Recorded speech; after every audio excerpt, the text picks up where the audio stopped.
The devil can't see us succeed. And so he tells Allah, give me time and I'll prove my case.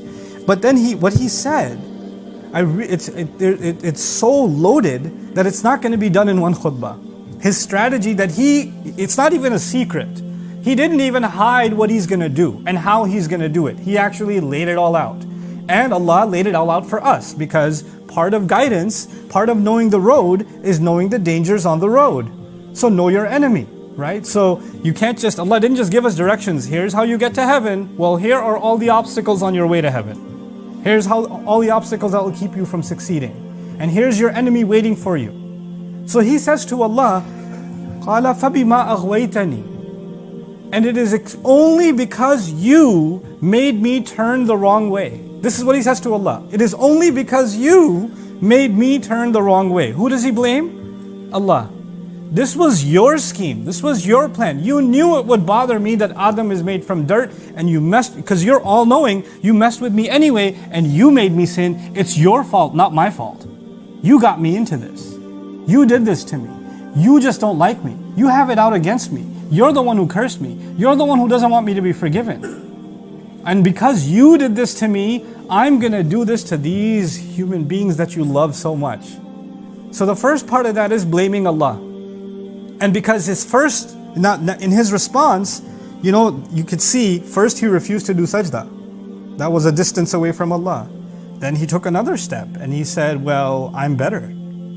Another step away from Allah. That's an act of arrogance. But now he's taken a huge step away from Allah. When he says, no, not only am I not wrong, you're the one who's wrong. You're the one who did wrong to me. Now he's blaming Allah. He's taking even another step. Guess what he's going to do with humanity? He's going to come to each one of us, and first he's going to make us disobey Allah. And then we all disobey Allah at some point. We're not perfect. We're going to make mistakes. But that's one thing. But then and maybe one time you make a mistake, you feel bad, you ask Allah to forgive, you repent, you cry, you feel guilt inside you. That just makes you human, and that makes you like Adam alayhi salam. But he comes and makes you sin again, and convinces you to sin again, And the next time he adds another worse step that takes you it's way worse than the sin. The sin is bad, but something way worse is when you start justifying it. It's way worse when you start giving a logical explanation for why you sinned. Well, I was under a lot of pressure, or I did this, or I had this reason or that reason. You don't understand what I was going through. I was really upset at the time. I have my reasons. When you start doing that, you're being like the devil. He's taking another step away. Taba'ada, shatana. Another step away from Allah. But the worst of it all is someone keeps going down a road of sin, and then when you say, why are you going down this road? You say, Allah wants it this way. If Allah wanted, I would have been a better person. I don't even know why He hates me so much. God just doesn't like me. What has He done for me? And you find people that have now drowned themselves in sin, now speaking about Allah in that way, exactly the step-by-step procedure Shaitan took to take another step, before he's an infinite number of miles away from Allah. This is taba'ada. And all of this out of his rage. Fueled by the fuel of this vehicle is his rage.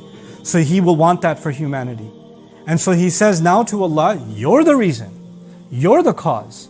And you know what? Not only do I want to get away from this, from my road to Allah, but he says, لَأَقْعُدَنَّ عَلَى صِرَاطِكَ الْمُسْتَقِيمِ. He promises to Allah, لَأَقْعُدَنَّ لَهُمْ صِرَاطَكَ الْمُسْتَقِيمِ. I promise to you, and I swear to you, and I swear to you, and I swear to you. This is called lam al-tawqid and nun thaqila in grammar. What that means is, it's really hard to translate in English. An easy English translation would be, I will sit, waiting for them. That would be an easy English translation. But qu'ud actually means to sit somewhere waiting in ambush for an enemy. Qu'ud and a maq'ad in Arabic is where you sit, waiting to ambush your enemy. You know how cops sometimes pull in behind the bushes on the highway, waiting for you to speed? That's qu'ud. That's actually qu'ud, okay? وَقْعُدُوا لَهُمْ كُلَّ مَقْعَدْ, Quran says. كُلَّ مَرْصَدْ actually. A place of ambush. But anyway, the idea of qu'ud is to sit somewhere a long time. And qu'ud is different from julus. If I sat on this chair and got up, that's julus. But if I was in qu'ud, I would take my time. So he's got all the time in the world. If you're not messing up, he's okay. He's like, I'll get you eventually.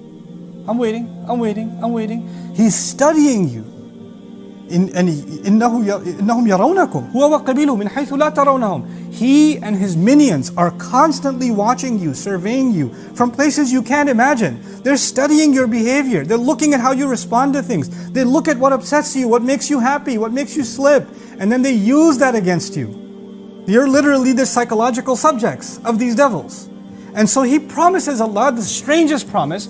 He says, I will wait for them, I will wait there for them. I swear to you, I will wait, and I will wait. Where?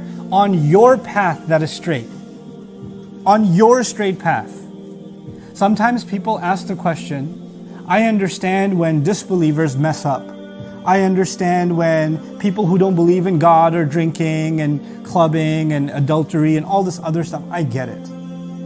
But I don't understand why people that look religious, act religious, talk religious, they know Quran, they've memorized, they're wearing hijabs, they just came from Hajj, and look at what they're doing. Look at how they're talking. Look at how they're behaving. These are supposed to be good people, and look at how they're messing up. Guess who he comes after more than anyone else? He's bothered by people that are on this path.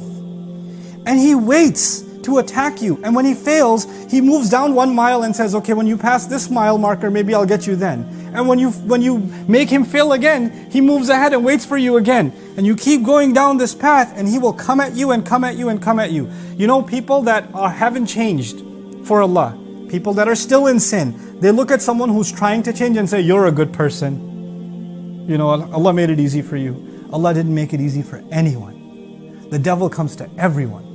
It doesn't matter if you're praying 5 times a day. It doesn't matter if you're in tahajjud every single night. It doesn't matter if you do hajj every single year. It doesn't matter if you recited the entire Quran and you recite it over and over and over again. That will never make you immune from the devil waiting for you and coming at you and coming at you and coming at you. And he doesn't attack people the same way. You know, when you study your enemy, you know, in sports, for example, what they do with teams, right? Before they have a match with a team, they study the strategy for that team. And the coach tells them, this is how we're going to do our offense, this is how we're going to do our defense against this team. They study their opponent very, very well. So the gameplay of a team is not the same depending on the opponent. Even in one-on-one sports like tennis and things like that, you get coached, this is how you handle this opponent, this is how you handle their serve, this is how you respond. This is exactly what the devil does. His attack is not the same for me as it is for you. He's not going to attack you the same way he attacks me. He will study you, find out your weaknesses, and come at you from your weaknesses. He'll study me, find out my weaknesses, come at me from my weaknesses. And he knows that Allah has given him that time where he can just sit back and just watch and study and observe, and then come and suggest, and then come and give whispers. And that too, all of it on Allah's straight path. So you know what we're learning? That the hardest thing to do is to actually take one step towards Allah. So the hardest thing to do. Not make 1,000,000 miles of progress. One step towards Allah. Because when you're about to take that one step, He goes, wait. You were my friend. Because when you're going in the other direction, you're the devil's friend. But if you turn towards Allah, you just became His enemy. You're the reason He got kicked out. He wants to prove that everybody can be His friend in hell. So when you turn around even a little bit, and you take even one step, the devil will come at you in every single possible way he can to dissuade you from turning back. I've even met people that say, everything is going smooth in my life until I start praying. When I start praying, problems start happening. All of a sudden my friends are mad at me. All of a sudden my health is going bad. All of a sudden I'm having this trouble or that trouble or the other trouble. So I'm just scared of praying because things just start messing up. I knew a scholar one time who, his mother was Christian, and she was thinking, he kept inviting her to Islam, and he's old himself, and his mother's very old, and he keeps inviting her to Islam, and she's not ready to leave. And one time she decides that she's thinking about Islam, and she starts getting nightmares every night. There's literally nightmares every night. And every time she'd hold on to the crucifix and then go to sleep, the nightmares disappear. The devils know that you're taking a step, and they've got to come at you. They've got to make sure you go back and be their friend. So he says, I will sit there waiting like a roadblock on your straight path.